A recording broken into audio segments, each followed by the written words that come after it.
Alright everyone, so tonight I want to take a look at what I would argue is probably the #1 Apple iPad mini 4 alternative. This is the Huawei MediaPad M5, not to be confused with the MediaPad M5 Pro. This is the smaller brother, available right now on Amazon for right around $300. I'll leave a link down in the description if you're interested in checking it out.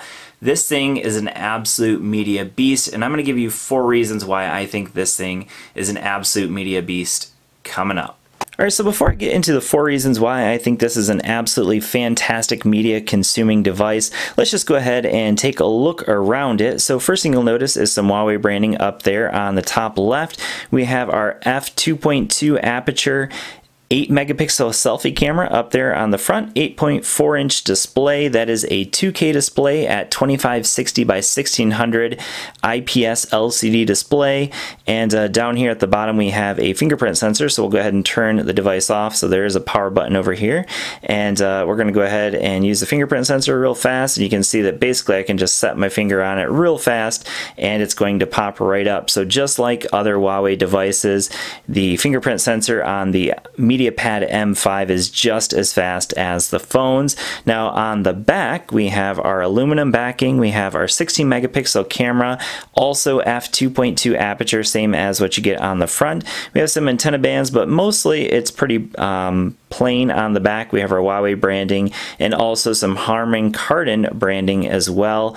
On the bottom we have just some speaker grills and a Type-C port, and on the top we have another speaker grill. So yes, we do have dual speakers, and we'll talk more about that in just a little bit. On the sides we have our power button and volume rocker, and on the other side we just have our micro SD tray there. And just for reference, there is a 32 gig and 64 gig variant of the M5.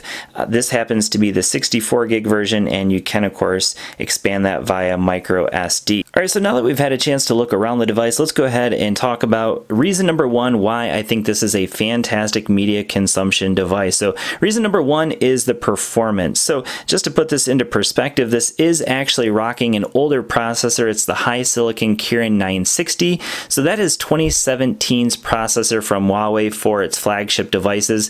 However, it is still a very capable performing processor. So you can see the multi-core score of 6409. This is running Android 8.0 with 4 gigs of RAM, and I will say that so far in the 2 weeks that my kids have been playing with it, that I've been playing with it, there have been absolutely no hiccups in the performance. Gaming on it, no issue whatsoever. Any games that I've thrown at it, any videos that I've thrown at it have performed very well, and so for that I would definitely give it a huge thumbs up.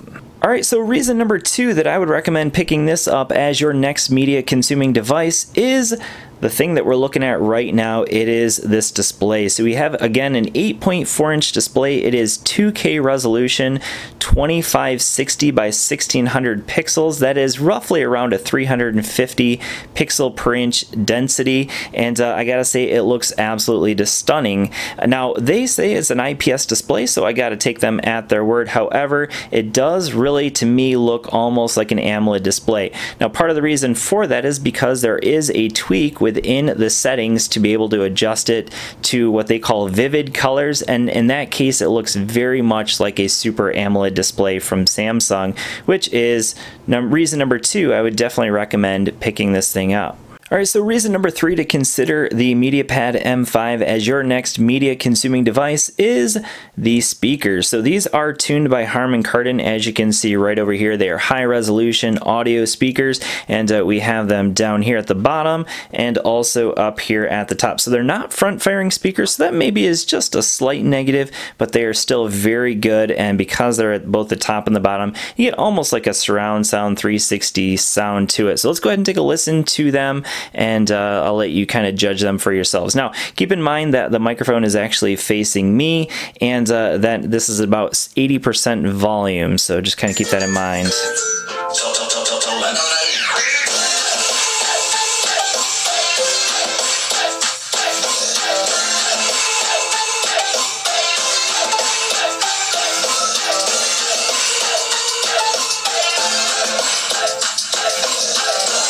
Alright, Alright, so if you're consuming media, definitely you can go without plugging these into anything, and actually that is just a slight negative because there is nothing to plug them into. So it does come with a Type-C connector to headphone jack, but notice that there is no headphone jack. So that is kind of a strange thing, actually a little bit surprising. Now personally I'm using Bluetooth all the time, but for a lot of people that could be a little bit of a negative, the fact that there is no headphone jack.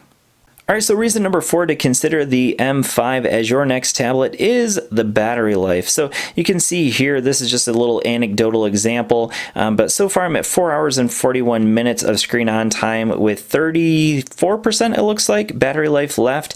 And this is a little bit anecdotal obviously, but in general I've been getting about 6 to 8 hours of screen on time, which is pretty darn good considering that I've been using it almost exclusively as a media consuming device, meaning I'm using it for gaming, for videos, and I shouldn't say that I'm using it, really it's my kids using it for that purpose. But the good news is not only does it have good battery life, but it also comes with Huawei's quick charger, and so you can get a full charge from 0 to 100%, and they say 1.9 hours. Now I haven't tested that exactly to find out how accurate that is, but I can say that it is very, very, very fast charging, and yeah, definitely no issues there.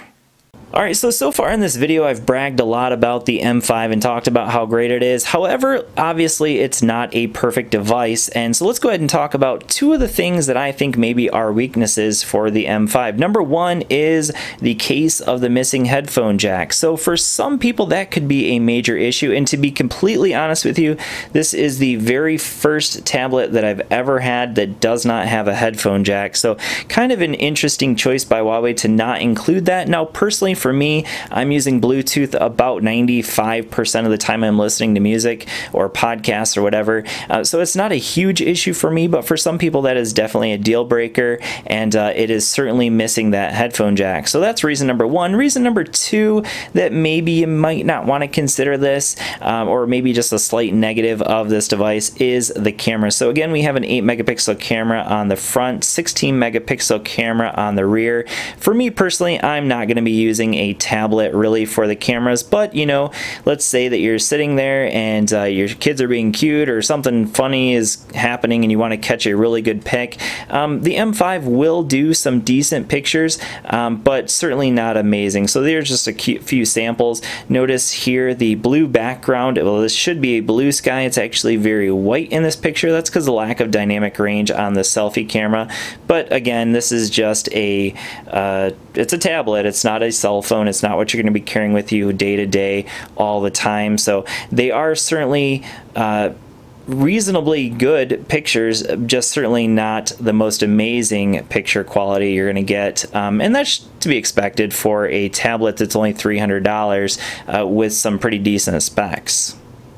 Alright, so now that I've shared my thoughts on the MediaPad M5, let me know in the comments down below, is this something that you would consider picking up? Are you even in the market for a tablet at all?